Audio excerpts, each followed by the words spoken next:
Raipur home हमारी देश की सेना बनाने के लिए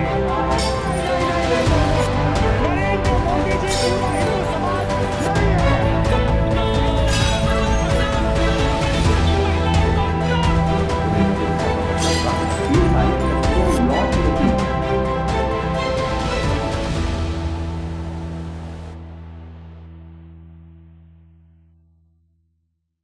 छत्तीसगढ़ में मानसून ने दस्तक दे दी है।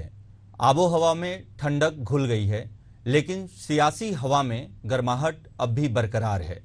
सियासत में छाई गर्मी की वजह विष्णु सरकार की कैबिनेट में खाली मंत्रियों की दो जगह है। विधानसभा चुनाव 2024 में जीत का सेहरा सिर पर बांधकर सदन पहुंचे दिग्गजों के साथ कई नए चेहरे भी पहुंचे।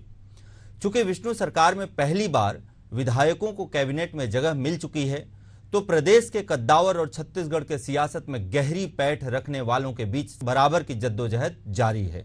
ऐसे में यह एक बड़ा सवाल है कि आखिर विष्णु सरकार कैबिनेट में मंत्री पद के उन खाली दोनों जगहों पर बाजी कौन मारेगा?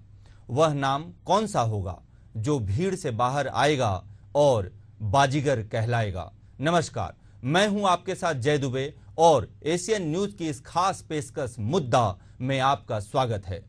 मुद्दा सियासी गलियारों में चल रही रस्साकस्सी का है। मंत्री पद की रेस में ऐसे तो कई चर्चित चेहरे भी हैं जिनका जिक्र भी होगा, काम पर भी बात करेंगे, हार और जीत के साथ उनके दमखम की भी चर्चा होगी। तो रेस में शामिल कुछ ऐसे नामों को भी सामने लाएंगे जो सियासी बाजीगरी में दिग्गजों को पछाड़कर अपनी जगह पक्की कर सकते हैं। लोकसभा चुनाव 2024 को संपन्न हुए एक माह का वक्त बीत चुका है। प्रधानमंत्री नरेंद्र मोदी के नेतृत्व में एक बार फिर सरकार कामकाज की पटरी पर लौट चुकी है, लेकिन छत्तीसगढ़ में विष्णु सरकार पटरी पर होते हुए भी सियासी गलियारों में बेपटरी पर नजर आ रही है। वजह छोटा कैबिनेट होने के बावजूद भी मंत्रिमंडल का पूरा नहीं हो पाना है।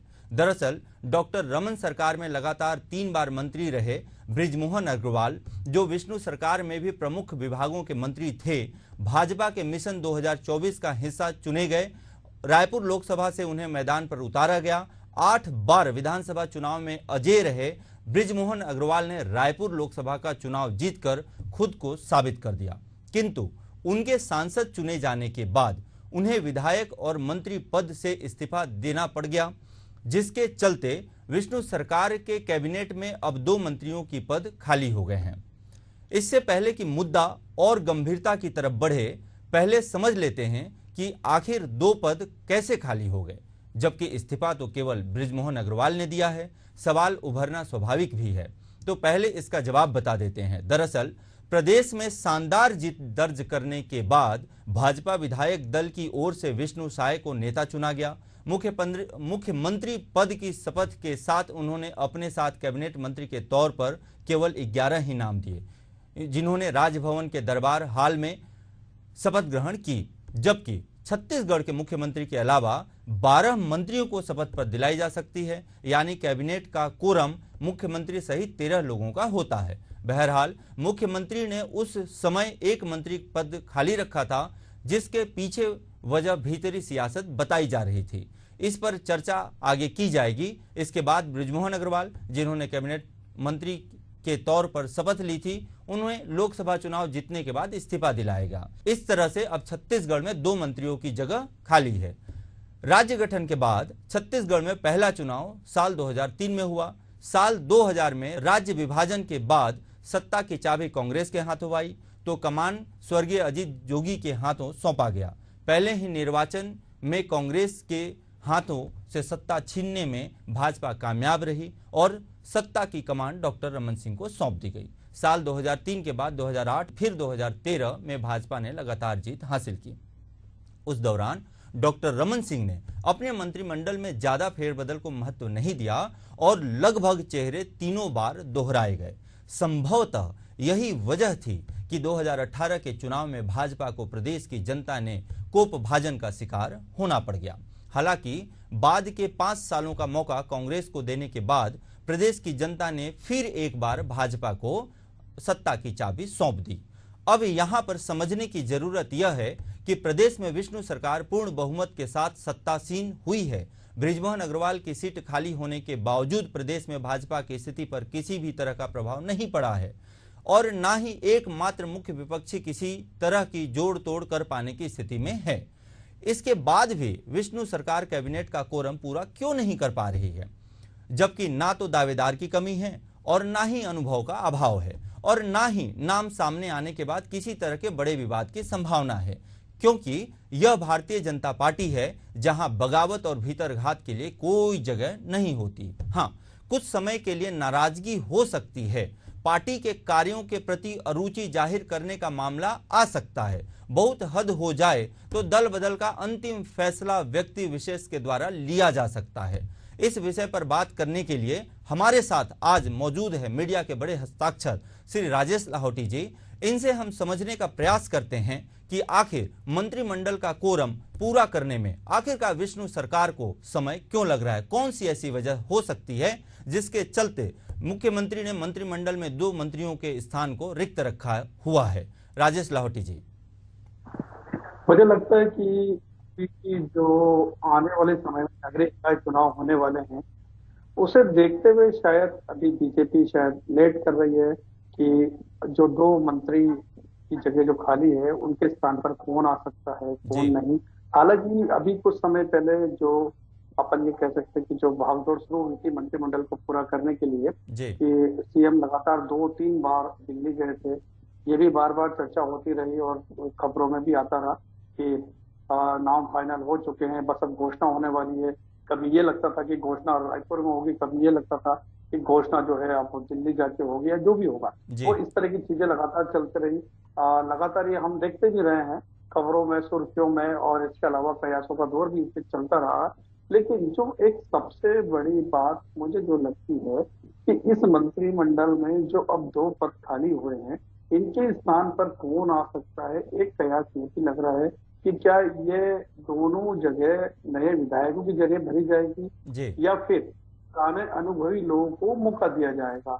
मेरा अपना भी मानना है इन कयासों के बीच में कि इस पूरे मंत्रिमंडल को जिस तरीके से एक ये कहा जा सकता है कि सामंजस्य के साथ चलाने की जरूरत पड़ती है, तो उसमें अब अनुभवी लोगों की और ज्यादा जरूरत है। खासकर ये दोनों पदों पर मुझे लगता है कि दोनों पुराने अनुभवी जो लोग हैं, खासकर राजेश मूणत और अमर अग्रवाल या फिर अजय चंद्राकर, इनमें से तीनों में से कोई 2 व्यक्ति या 2 पदों पर आ सकते हैं मंत्रिमंडल में, और उसमें भी जो सबसे ज्यादा संभावना लगती है और राजेश मूणत की तो करीब करीब ऐसा मान के भी चला जा रहा है पूरा बीजेपी संगठन या हर जगह जो चर्चा हो रही है, कार्यकर्ताओं के बीच चर्चा है और सभी दिग्गज भी मान के चल रहे हैं कि राजेश मूणत का करीब करीब तय है मंत्री बनना। अब एक जो दूसरी जगह है उसमें अमर अग्रवाल या अजय चंद्राकर या फिर कोई, अगर सरकार चाहती है कि नए विधायक को एडजस्ट किया जाए इसके रिपोर्ट, तो हो सकता है कोई नया विधायक आ जाए। लेकिन करीब करीब यही सीक्वेंस बनती है कि नए मंत्रिमंडल को किस तरह से 2 पदों को और भर के एडजस्ट किया जाए। तो मुझे जो जहां तक अभी तक की चीजें समझ में आ रही है वो यही है। और डिले होने का तो जो एकमात्र कारण था कि शुरुआत में तो एक जगह उन्होंने खाली रखी थी ताकि असंतोष जो है वो दब जाए कि हमें मंत्री नहीं बनाया, हमें नहीं बनाया, तो एक तो जो असंतोष दबा रहे। और दूसरा ये है कि आगे जो थे संसदीय चुनाव थे, तो उसमें पार्टी कार्यकर्ता और जो सारे दिक्कतें वो सही तरीके से काम करते रहे ताकि उन्हें मौका मिले, उनको भी एक वो उम्मीद रहे कि हम यहाँ काम करने के बाद मंत्रिमंडल में आसानी से आ सकते हैं। तो वो था एक कारण, लेकिन वहाँ एक सीट और खाली हो गई तो अब 2 दिग्गज बच के रहे मंत्रिमंडल में। तो इस तरह से ये इक्वेशन जो बन रही है वो काफी रोचक है, लेकिन रोचकता के साथ ही वो थोड़ी सी पेचीदा भी है कि पुराने और नयों के बीच में क्या समीकरण होगा, वो अब आने वाले समय में पता चलेगा। तो आपकी तरफ से राजेश जी, मोटा मोटे तौर पे देखा जाए तो 3 नाम हैं जो 2 पदों को भर सकते हैं, राजेश मूणत जी और अजय चंद्राकर जी और अमर अग्रवाल जी। पुरंदर मिश्रा जी के नाम भी चर्चा में चल रही है, उस पर क्या टिप्पणी है आपका?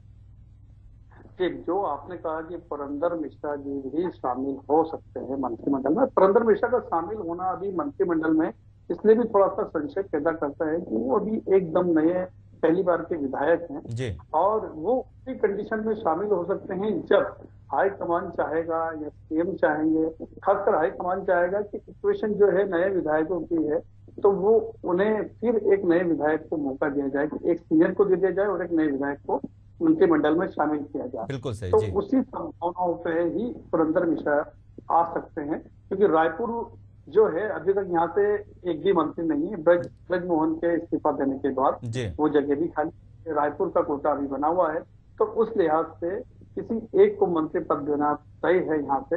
लेकिन अगर राजेश मूणत, जिनकी प्रबल संभावना है मंत्रिमंडल में आने की, अगर वो आते हैं तो ऐसी स्थिति में पुरंदर मिश्रा का दावा काफी कमजोर होगा। जी बहुत बहुत धन्यवाद राजेश जी हमारे साथ जुड़ने के लिए। अब तक जितनी चर्चाएं सामने आई हैं उन्हें सुनने और समझने के बाद भी स्थिति पूरी तरह से स्पष्ट नहीं हो पाई है। इसके पीछे जो वजह सामने आई है उसके मुताबिक भाजपा नई पीढ़ी और अनुभव दोनों को ही तरजीह देना चाहती है। वर्तमान में विष्णु सरकार कैबिनेट के पर नजर डाली जाए तो मुख्यमंत्री विष्णुदेव साय काफी अनुभवी राजनेता हैं। हालांकि इससे पहले राज्य सरकार में इनकी दखल नहीं रही है। सीएम साय के अलावा राज्य के दोनों उप मुख्यमंत्रियों की बात करें तो सरकार के तौर पर उनकी मौजूदगी भी यह पहला ही कदम है। फिलहाल की बात करें तो सीएम साय सहित मंत्रिमंडल का आकार डबल 1 यानी 1+1 11 का है। इनमें अनुभवियों की संख्या महज 3 है। ऐसे में संभावना बन रही है कि दोनों रिक्त स्थानों की भरपाई करने के लिए एक अनुभवी और एक नए चेहरे को विष्णु कैबिनेट में स्थान मिल सकता है। संभावनाओं के साथ ही राज्य में जातिगत और संभागीय समीकरण का भी ध्यान रखा जाना उतना ही अनिवार्य पहलू है। तो इस पर यदि नजर डाला जाए तो रिक्त पदों में से किसी एक पर ओबीसी विधायक को मंत्री बनाना होगा। ऐसे में 6 में से 1 मंत्री से सरकार को इस्तीफा लेना होगा, क्योंकि 12 में 7 मंत्री ओबीसी से तो कतई संभव नहीं नजर आता है। फिर बस्तर से हमेशा 2 मंत्री रहे हैं। छत्तीसगढ़ में यह पहला मौका है कि सरगुजा से रामविचार नेताम, श्याम बिहारी जायसवाल और लक्ष्मी राजवाड़े यानी 3 मंत्री और बस्तर से सिर्फ 1 केदार कश्यप हैं। ऐसे में लता हुसैंडी की संभावना बढ़ रही है। लता को सरकार अगर मंत्री बनाती है तो वे आदिवासी के साथ महिला वर्ग का प्रतिनिधित्व भी करेंगी, लिहाजा सरकार को उनके मंत्री बनने के 2 फायदे होंगे। लता रमन सिंह मंत्रिमंडल में 10 साल मंत्री भी रह चुकी हैं, तो उनको अनुभव भी है। विष्णु सरकार में राजधानी रायपुर से बृजमोहन अग्रवाल को कैबिनेट में स्थान देकर मुख्यमंत्री साय ने अटकलों पर विराम लगा दिया था, लेकिन उनके इस्तीफे के बाद अब फिर से अटकलों का बाजार गर्म हो गया है कि राजधानी से मंत्रिमंडल में आखिर कौन। स्वाभाविक भी है क्योंकि डॉक्टर रमन सरकार के तीनों कार्यकाल में बृजमोहन और राजेश मूणत यानी राजधानी से 2 विधायकों को मंत्रिमंडल में रहने का मौका मिला था। हालांकि भूपेश सरकार में राजधानी से 1 भी मंत्री नहीं बनाया गया था। ऐसे में सवालों का उठाया जाना जायज भी है। इस बीच जातिगत समीकरण, संभागीय समीकरण और राजधानी को प्राथमिकता के मसले पर बातचीत के लिए हमारे साथ मौजूद हैं उचित शर्मा जी। उचित शर्मा जी मीडिया के एक बड़े हस्ताक्षर हैं। जी हाँ, आइए समझते हैं, इनसे समझने का प्रयास करते हैं कि बगैर किसी को नाराज किए जातिगत और संभागीय समीकरण को किस तरह से साधा जा सकता है। उचित शर्मा जी। देखिए, नाराजगी तो लेनी पड़ती है, इतनी तो रिस्क लेने पड़ते हैं और लेते भी है, राजनीतिक दल लेते हैं। मैं स्पष्ट तौर पे कहूँ तो वो लेफ्ट हैंड से काम करेंगे तो राइट नाराज और राइट से काम करेंगे तो लेफ्ट नाराज। किसी न किसी जाति पे आप नाराजगी झेलनी पड़ेगी। लेकिन भारतीय जनता पार्टी एक सक्षम पार्टी है, एक मैच्योर्ड और बहुत स्मार्ट पॉलिटिकल पार्टी मैं कहूंगा इसको कि है। वो अपने लोगों को कैसे कन्विंस करना है और किस तरीके से विरोध के स्वर को दबाना है, ये बहुत भली भांति वो जानती है। और ज्यादा किसी भी तरीके का विरोध और मुखर वहां से निकल के नहीं आते, विरोध के स्वर भी मुखर होके नहीं आते। भारतीय जनता पार्टी में ये चीज बहुत अच्छी है कि बंद कमरे में अंदर सब कुछ होता है, या पिता मीटिंग करके आते हैं और पुत्र को भी नहीं बताते कि पुत्र को क्या मीटिंग हुई, और पुत्र जब उसी मीटिंग में जाते हैं तो पिता को ना बताते। इतनी गोपनीयता बरतती है भारतीय जनता पार्टी और आरएसएस से यहाँ पे। तो जहां तक बात है 2 मंत्री कौन होंगे, मैं थोड़ा सा अपने विचार थोड़े से मेरे इतर है और मैं आपकी बात से मैं लाउटे जी की बात सुन रहा था, तो मैं थोड़ा सा मैं इत्तेफाक इसलिए नहीं रख पाता हूँ। जी, आपको जरूर समझना चाहिए उचित शर्मा जी, क्योंकि आप बहुत अच्छी पकड़ और नॉलेज भी रखते हैं राजनीतिक क्षेत्र में, आपका रुचि का विषय भी रहा है, तो आपके वक्तव्य और आपका जो सुझाव बहुत मायने रखता है। जी बताएं प्लीज। मतलब नहीं, ऐसा नहीं, लाहौटी जी मुझसे काफी सीनियर और वरिष्ठ हैं और बहुत अच्छा उनको ज्ञान रहा है, जी लेकिन अपनी अपनी थोड़ी सी फर्क होती है, किसी को 6 किसी को 9। मुझे लगता है कि भारतीय जनता पार्टी में ये पीढ़ी परिवर्तन का दौर है जय जी। जी यहाँ पे पूरा प्रयोग, भारतीय जनता पार्टी पूरी कंफर्ट पोजिशन में है, हर तरीके के प्रयोग वो करते रहते हैं, हर तरीके के राजनीतिक प्रयोग में वो एक्सपर्ट है। और जिस तरीके से वो पीढ़ी परिवर्तन का दौर में वो नए लोगों को, जिस तरीके से उन्होंने टिकट दी, नए लोगों को मंत्री बनाया, अभी भी मुझे लगता है कि ये जो 2 सीट है वो किसी 2 नए लोगों को जाएगी। अब वो राजनीतिक समीकरण, सोशल इंजीनियरिंग, क्षेत्रवाद आप चीजें जो है वो सबको आप उसका संतुलन बनाते हुए ये किसी नए लोग पे बिलीव करेंगे। आप देखिए कि किस तरीके से संसदीय कार्य मंत्री जो है कल रात के बना दिए गए केदार कश्यप जी को बना दिया। केदार जी, तो ये एक जिम्मेदारी उनको दी गई। तो ये नेता पैदा करते हैं, ये नेता आपको अपॉर्चुनिटी देते हैं, नए लोगों पर बिलीव करते हैं, आपको पंख फैलाने के साथ उड़ने के लिए ये मंच देते हैं। तो भारतीय जनता पार्टी में ऐसे लोग, क्योंकि जिस तरीके से पुराने साइड किया गया, पुराने लोगों को साइड किया गया, नए लोगों को तवज्जो दी गई, तो जाहिर सी बात है जिस तरीके से पूर्व में उनके, जैसे नड्डा जी को भी आप सुने तो उनका वही कहना है कि वो विराट कोहली और रोहित शर्मा की जगह वो शुभमन गिल पे बिलीव करेंगे और शुभमन गिल को सामने खेलने के लिए भेजेंगे। इस तरीके के प्रयोग वो करते हैं। छत्तीसगढ़ का कैबिनेट भी कहीं ना कहीं भारतीय टीम की तरह ही है। बिल्कुल बिल्कुल, वो उन पे बिलीव करेंगे कि ये पुराने लोग हैं, वो ठीक है, दिग्गज है। ये हैवी वेट और लाइट वेट का जब भी आप सामंजस्य उन्होंने बैठा लेंगे, हैवी वेट ऑलरेडी है, विष्णुदेव साय जी हैं, अरुण साव जी हैं, ब्रिजमोहन अग्रवाल जी भी चले, रामविचार नेताम है, केदार कश्यप जी हैं, ये हैवी वेट लोग हैं। और फिर इसके ये वाकई ये बात तो सत्य है कि इसको रोका गया है, एक मंत्री पद, ये पूर्व में परंपरा चली आ रही है। आप ऐसा नहीं कि इन्होंने ये रोका है, आप रमन सिंह ने भी रोका था, भूपेश बघेल जी ने भी रोका। आपको याद होगा कि अमरजीत भगत जी को काफी दिनों बाद मंत्री बनाया गया था, आपको याद होगा। तो ये रोकने की परंपरा है। उसके बाद नगरीय निकाय चुनाव होते हैं, जिला पंचायत के चुनाव होते हैं, पंचायतों के चुनाव होते हैं, सबको वेट एंड वॉच पे रखा जाता है, सबकी परफॉर्मेंस को देखे जाते हैं, विरोध ना हो इसलिए ये पद खाली रखा जाता है और सबको एक तरीके से बताओ कि एक टेम्पटेशन दिया जाता है कि ये पद खाली है, आप किसी को भी मिल सकता है। जैसा कि आप कह रहे हैं शर्मा सर, मैं आपसे 2 टूक में अगर पूछूं और समझना चाहूं, अगर आपके हिसाब से 2 नए लोगों को जगह दी जाएगी तो वो 2 नए संभावित नाम कौन हो सकते हैं? एक्चुअली बाजार यही पूछना और समझना चाहता है।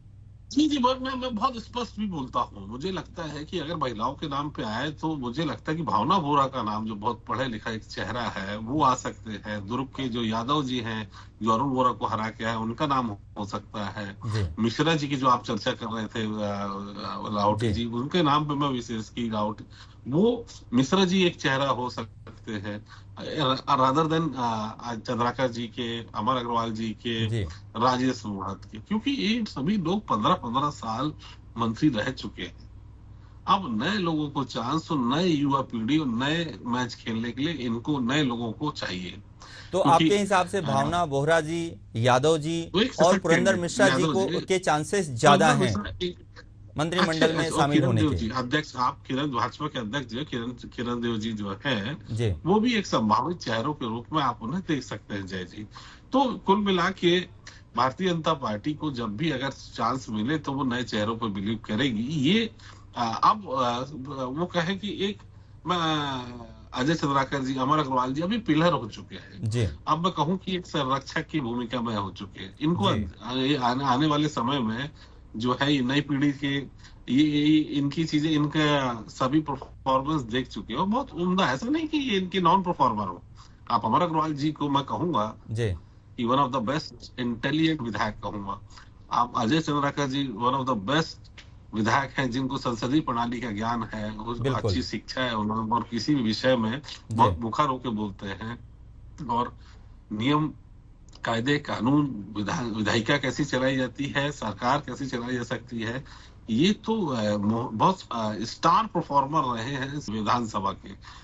तो ये अजय चंद्राकर हुए हैं, अमर अग्रवाल जी हुए हैं। इंटेलिजेंट में अगर हम बात करें तो जो सत्ता में अभी विधायक नहीं है, लेकिन जब बात हो रही है तो आप इन लोगों को नहीं भूल सकते, चाहे वो भले विधायक ना हो। आप प्रेम प्रकाश पांडे को नहीं भूल सकते हैं, आप देवजी पटेल को नहीं भूल सकते हैं कि वो चेहरे हैं जो अपनी इंटेलिजेंसी की वजह से जाने जाते हैं। लेकिन चूंकि भारतीय जनता पार्टी है, नई दौर है, नई चीजें हैं, नई सरकार है, कंफर्ट पोजीशन है, रिस्क लेने की कैपेसिटी अब इनकी ज्यादा है। आप देखिएगा कि दक्षिण से टिकट भी मुझे लगता है कि कोई नया चेहरा ही आप उतारेंगे, बिल्कुल, क्योंकि ये रिस्क लेने की पोजीशन में है। ये इन्हें कोई फर्क नहीं पड़ता जी। हालांकि ये हमेशा से चुनाव, सरपंच के चुनाव भी भाजपा वैसे हमेशा से ही रिस्क लेने के लिए जानी जाती है। हाँ, मतलब भाजपा और चुनावी मोड में हमेशा से रहती। भाजपा का एक टेंट और ऑफिस चुनावी मोड में लगे रहता है। कांग्रेस भले ही नए ऑफिस खोले, नई चीजें करें, लेकिन भाजपा का ये एक चलता हुआ ऑफिस ही रहता है, हमेशा वो चुनावी मोड में रहते हैं।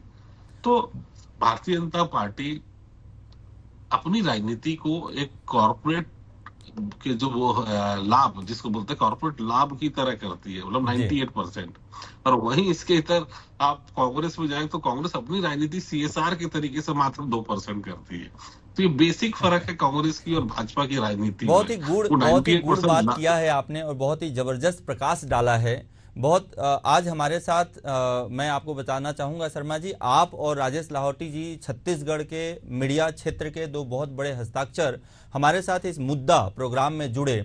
आप दोनों की बातें एक तरह से देखा जाए तो एक की कहीं ना कहीं जोर आजमाइश है कि मंत्रिमंडल में कहीं ना कहीं अनुभव को जगह दिया जाएगा, और आपने जैसा कि कहा तो दोनों के दो विचार बहुत ही व्यक्त हैं और बहुत ही स्पष्ट हैं कि एक तरफ से राजेश लाहौटी जी ने 3 नाम अमूमन बताए हैं, जिसमें कि अजय चंद्राकर जी, राजेश मूणत जी और अमर अग्रवाल जी के नाम आए। और जैसा कि शर्मा जी ने कहा 3 बिल्कुल अलग नाम, बोहरा जी का नाम हो सकता है, भावना बोहरा जी हो सकते हैं, यादव जी हो सकते हैं, किरण देव सिंह स्वयं हो सकते हैं, या फिर पुरंदर मिश्रा भी नाम हो सकते हैं। तो ये बहुत जबरदस्त दिलचस्प एक बात दोनों के जुबान से निकल कर आई है हमारे सामने।